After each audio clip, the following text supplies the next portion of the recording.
Oh, Now we're live. welcome, ladies and gentlemen, to yet another edition of Vampire the Masquerade YouTube Experience, the Sabbat. At the moment, Jacob Burns is sitting in the yacht of the Bastard's Hammer after completing a very successful wild hunt on his former friend Labusa Anatoli. And it comes to his mind about a promise that he made to a certain friend, Bitte. And in thinking about her, he realizes he hasn't quite seen her in a while. He's going to give her a call. He's going to ring her up. Ring, ding, ring, ding. Hello? Bitte. Hello, my dear. How are you? Jacob, my friend. How are you, sir? I am very well today. And you? Oh, I'm all right. A little bit inside myself. Unfortunately, I had to put a friend to the wind, if you can understand what I mean. Unfortunately, though, I'm depriving you of a mentor that you had asked me about.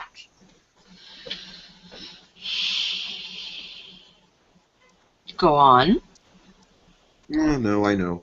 You wanted to seek your enlightenment from Miss Anatoli. That can be no longer. As your priest holder, I will do what I can. What it is it. And I will have to deal with how it is. Anywho, I wanted to let you know certain developments. Go on.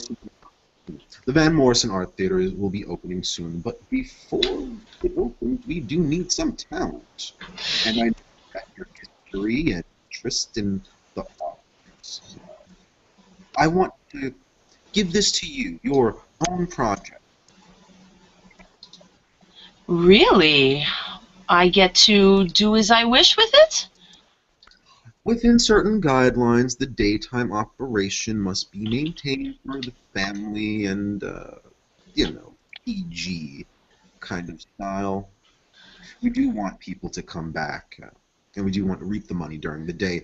But I suppose after the closing hours, yes, you can let your tastes go wild. My tastes. I have a very wide palate.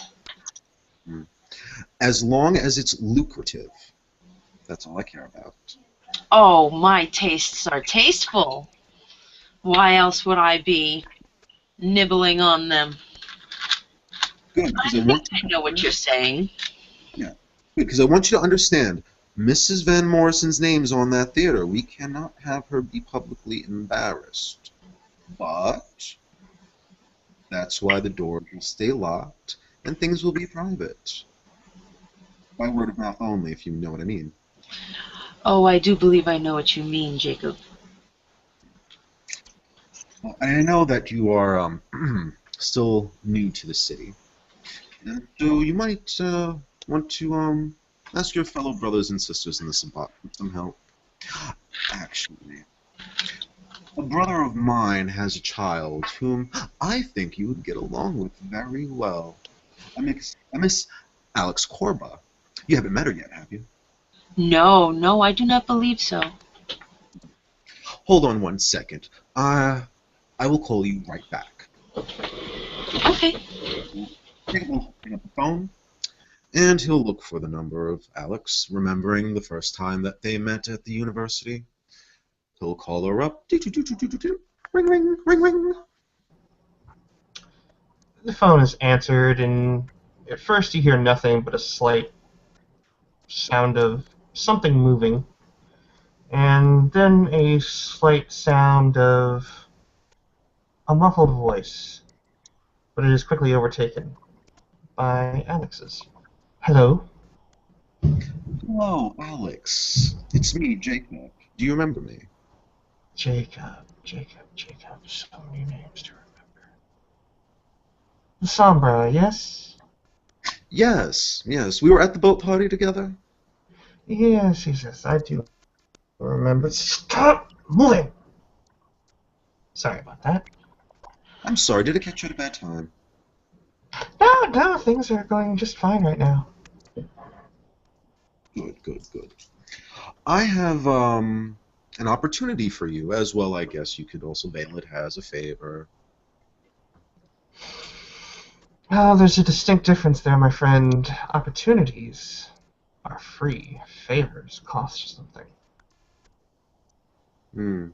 That is true. What it would cost you is some of your time, maybe a little exertion of blood. But the opportunity you would be getting is to extend your influence, I suppose.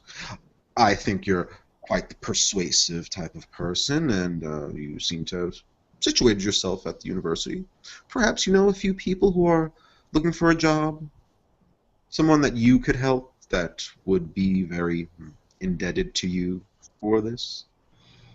Well, we have been preaching not to be living off the government's dime, giving our young minds the ability to stand tall.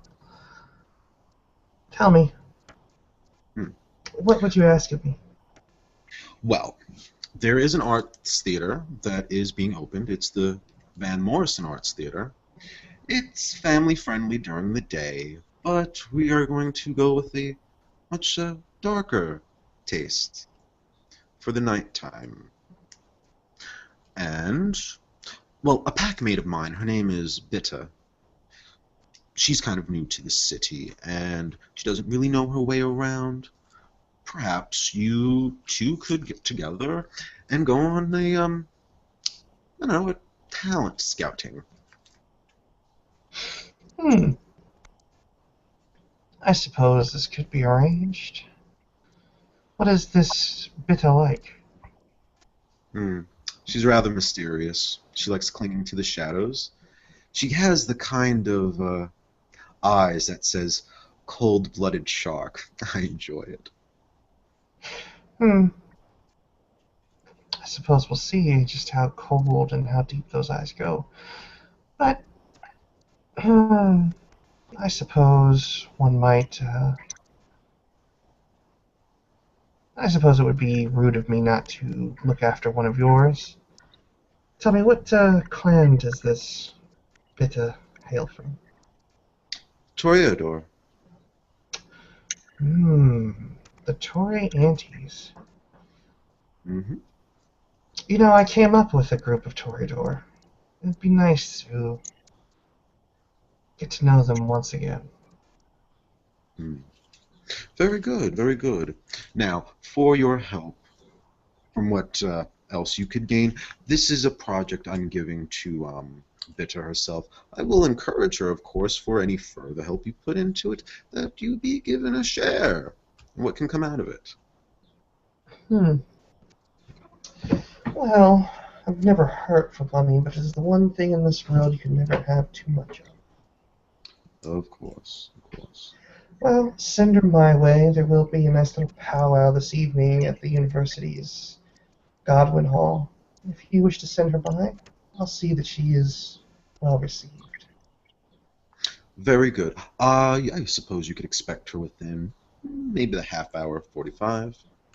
Do you mind if I pass her number along to you? Hmm. Well, she likes to be mysterious. I suppose I should be able to be as mysterious as I want to. Tell her to come and just find her way in. Very good. Thank you very much, Miss Korba. I will speak to you again. Hmm. And with that, Jacob will hang up the phone. He will call Bitta back. Ring, ring, ring, ring. Hello, Jacob. How are you? How did things go? Did you get to discuss everything you needed to? Yes, yes, yes, I did. Okay. There is someone that's going to be providing you a little bit of assistance. Her name is Miss Korba. She will You be did, down. I'm sorry? you did speak of her. Hmm. Yes. She will be down at the University Center, the Godwin wing, I believe. No. Why don't you make your way down there? She is expecting you. I would hate to keep her waiting. I will head down right away. Where can you say this? Where did you say this university was located? Oh, here, I'll just text you the address. Okay. He's been there before.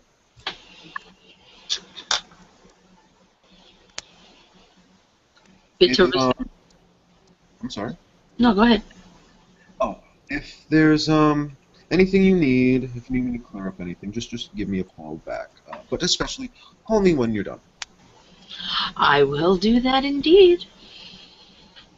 I will speak to you shortly, Jacob. Bitte hangs up the phone.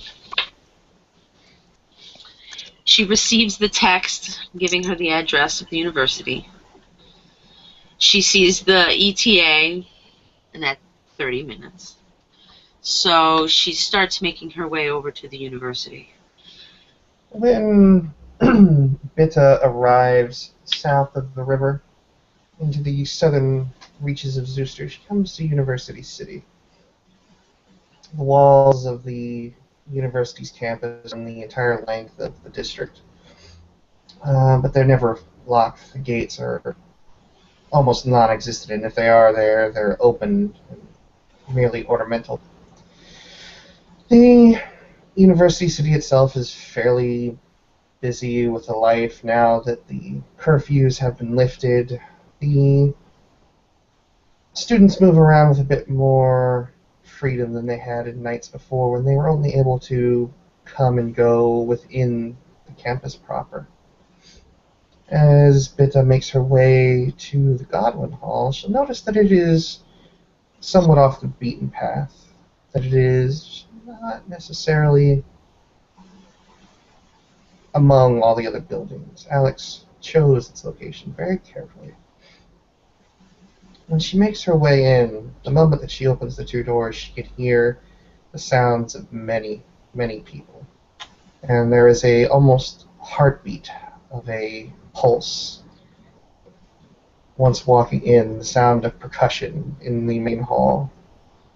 When she comes to the entrance of the auditorium, she'll see that rather than desks and chairs, that there are oil drums set up, with individuals beating on them as though a rhythmic drum with thick wooden sticks, very reminiscent of a taiko drum. And there must be close to some 300 students within, all of them standing there. And standing at the head of the auditorium is Alex, preaching her sermon, so to speak.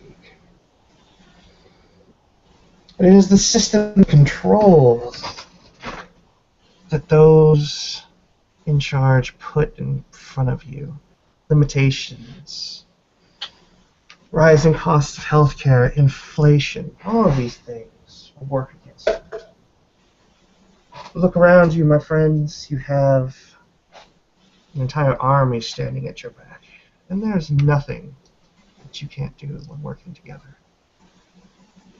And as she speaks out in the middle of this percussion with the microphone, she spots a newcomer. Ladies and gentlemen, turn to the rear, for it seems that we have a new speaker among us.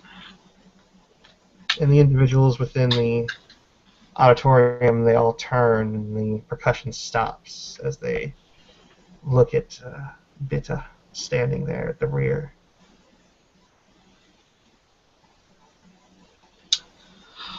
Oh my! Did I cause a disturbance?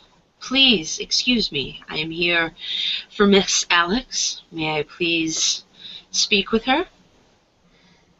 Alex will just simply smile and hand the microphone off to another individual standing towards the front of the auditorium, and she simply hops down off the stage and makes her way up. And as she walks past, the eyes of the individuals just seem to loom on her, and as she passes each row, as she just walks past, the percussion starts up once again. And when she comes to the top of the auditorium, she simply looks at Bitte. Hmm. Feeling like I'm in need of a smoke. Would you like to join me outside? I don't personally smoke myself, but I will join you. Hmm. Lovely. And Alex will lead Bitte outside so that they can actually speak amongst the percussion. Or not amongst the percussion, I should say. So, Bitte, that's your name, correct? Yes. Hmm. And a member of the Clan of the Rose. Yes, I am. I see. And packmate with Mr. Jacob Burns. Yes, indeed, I am. What brings you out this way, Miss Bitte? Mr. Burns has asked me to help him with some late night entertainment for his new theater. Excellent. Seeing as I am new, I'm not too familiar with any of the, how shall I say, acting possibilities around the area. So Jacob asked me to come and meet with you. Hopefully you could help me fill the spots needed for the shows that I might think that I want to do. Well, what flavor of show are you looking for? I mean, there are many forms of late night entertainment, if you catch my meaning. Oh, I do. Personally, I'm not looking for some stripper or really easy, disgusting dollars in the bra strap type of girls. I'm looking for classy bitches. I want girls that can pretty much display their skills with class and a certain kind of sophistication where only high rollers will walk in our doors, so not to have unwanted attention, if you catch me. I want more of a, how shall I say, burlesque show instead of just disgusting girls on a stage. Well, I suppose that takes the Tijuana idea right off the plate. However, you say classy. You'd be surprised that there are some women that can comport themselves with dignity after a donkey show. It's quite enthralling. I don't know about the animals as of right now. Not that kind of. Bitte, I'm fucking with you. I'm sorry. I am a bit of a gullible, if you must. You definitely seem a bit green behind the ears, but I'll tell you a little secret. Even the Methuselahs were green behind the ears at one point.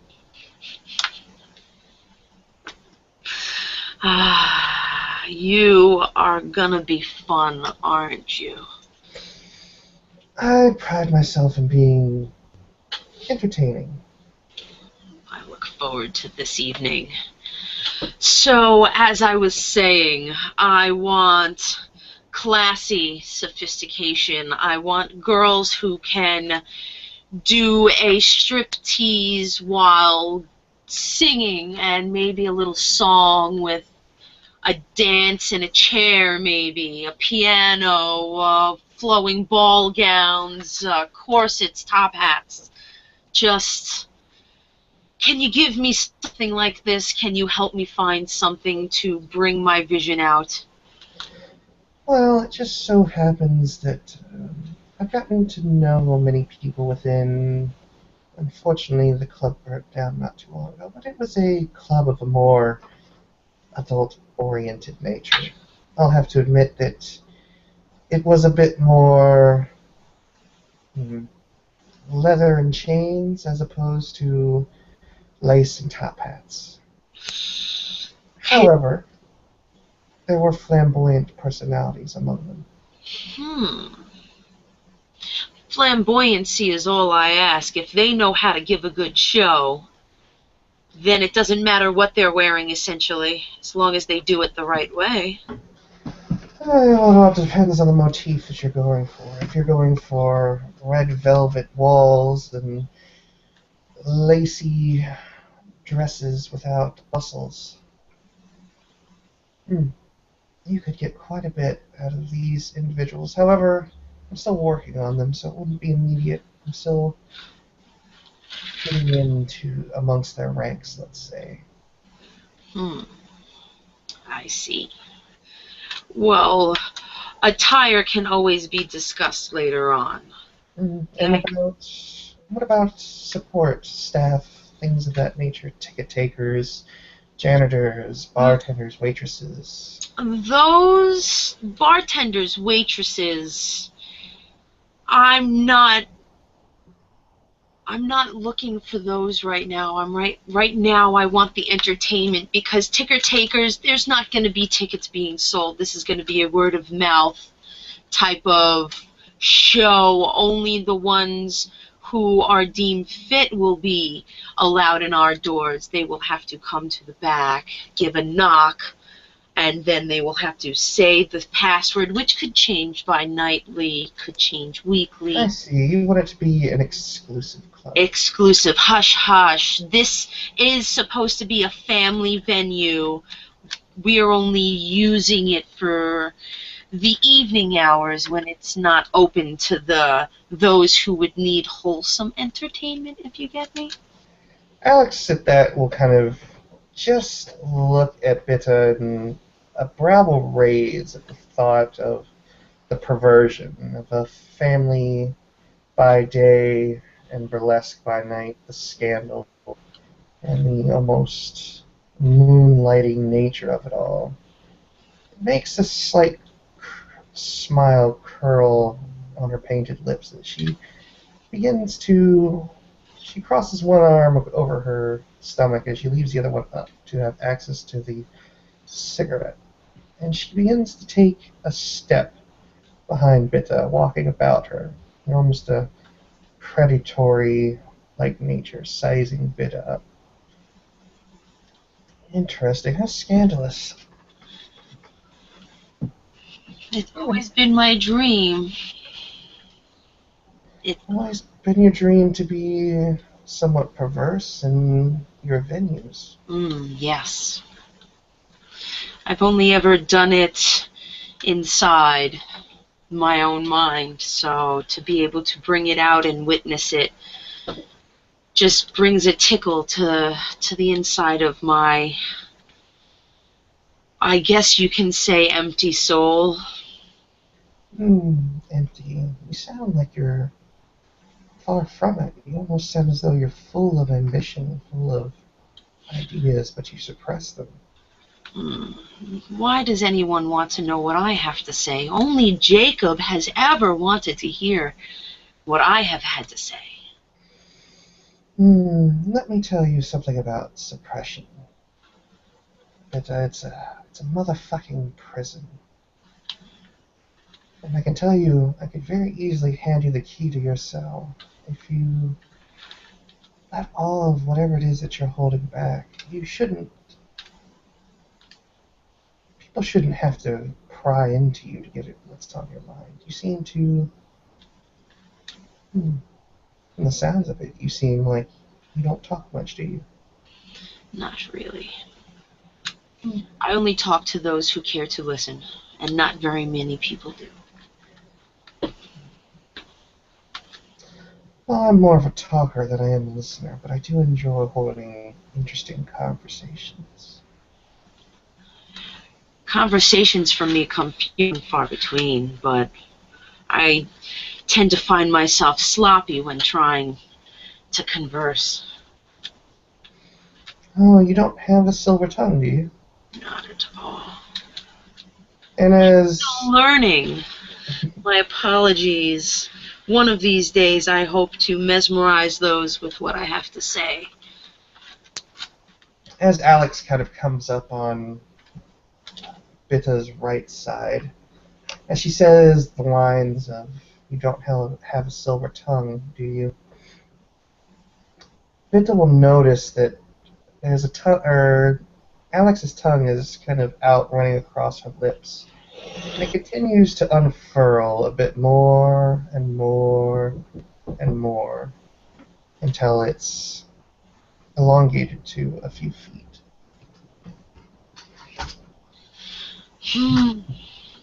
What is this I see next to me? Is this your tongue?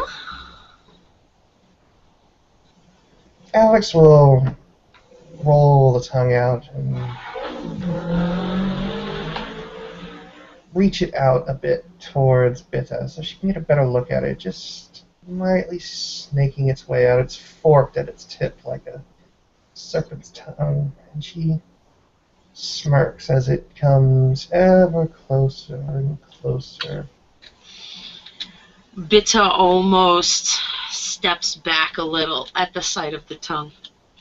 She is mesmerized and yet slightly standoffish by its appearance and sheer mass, personally. Bitte thinks to herself, now what could she possibly be doing right now, showing me this? Almost curious, Bitte reaches her finger out to touch the tip of Alex's tongue. And when she does, she'll feel that moment of intense pain. It's very fleeting, but it's more... imagine a paper cut, but up the ante by a tenfold, as even with her ability to heal as vampires do, with all sorts of various nasty wounds, everything from bullets to blades, all of these things sort of, they heal up very well on their own. But the fact that she just touched the tip of this tongue, it burns, and the wound does not close, even if she does try to force the blood into the extremity to try and prevent it from, or to try and seal the wound. Man, what is that searing pain? Alex, why? Why would you want to hurt me? Alex will draw the tongue back in, not wanting to speak with a very odd dialect of hello. And she brings it back in and she just smirks. Who said I wanted to hurt you? And for that matter, I'd like to make it clear that you touched my tongue. I didn't think it was going to hurt when I touched it. You're the one that presented it.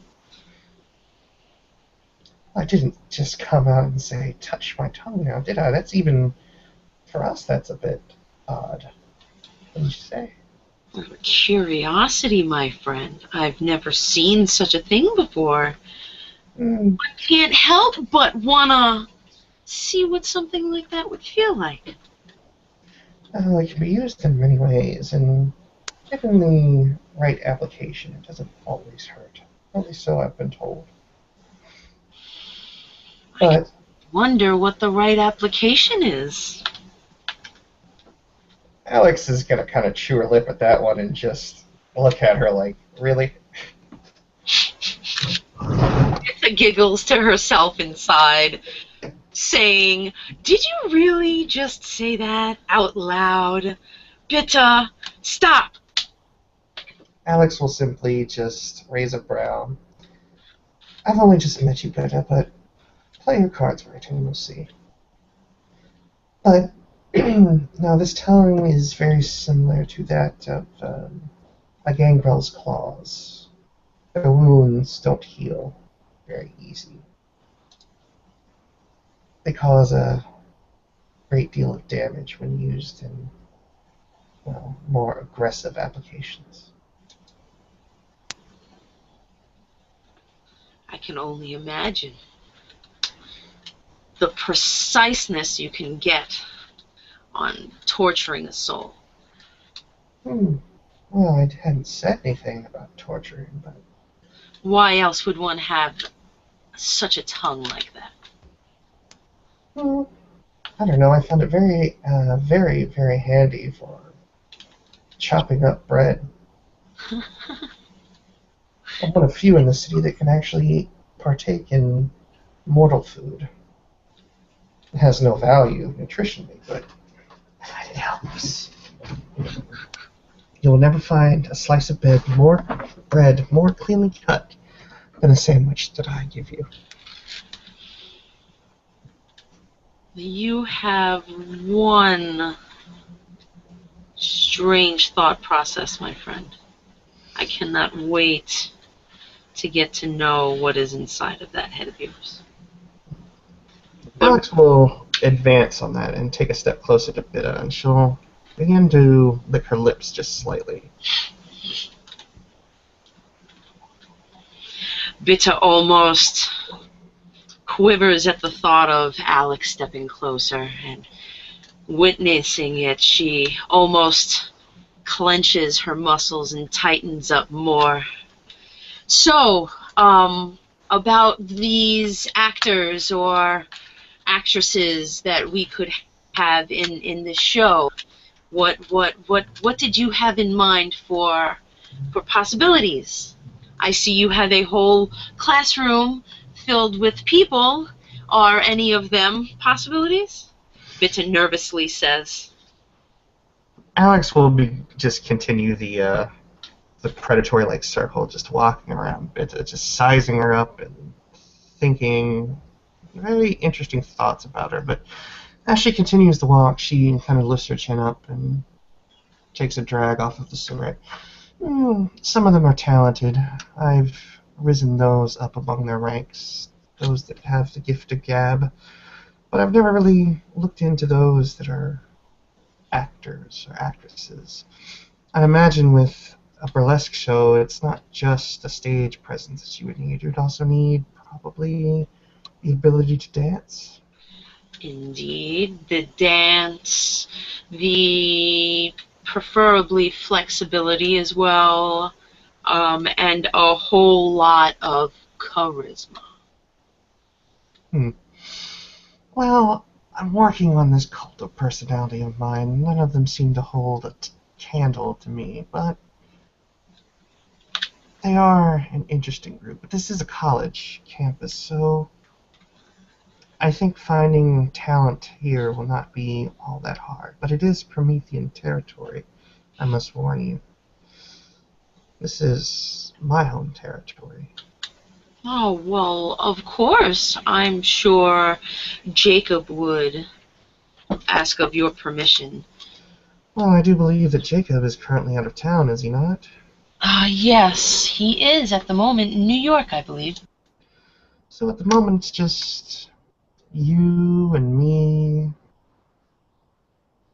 just sitting here, working in this city all by our lonesome.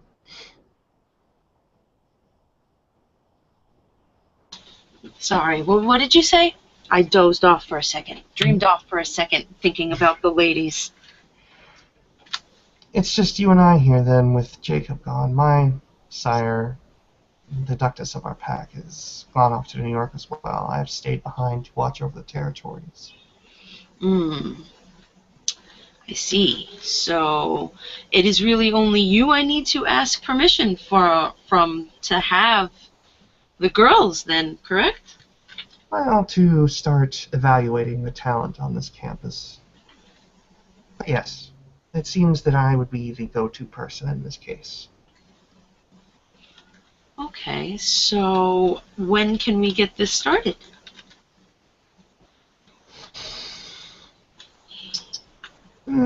I think immediately. If you wish, we can discuss. We could discuss terms over a bit of a drink. What do you say? A drink sounds nice. I have to warn you, though, I do like the blood that I drink to run with just a slight bit of fear in it, a slight bit of pain in it. Can you stomach that? I've stomached worse. Have you now? Yeah, but that is neither here nor there. That is a story for another day. Well then, why don't we head back to a nice little spot where we can find someone to eat. Food sounds nice. And with that, Alex will hold out her arm to Bitte. Bitte will grab her arm and clench it tightly in having much enthusiasm for the night to come. And the two will walk off. Two cannites hunting on this lovely, lovely campus to find a bit of food for their fill. And I think here we can end the scene.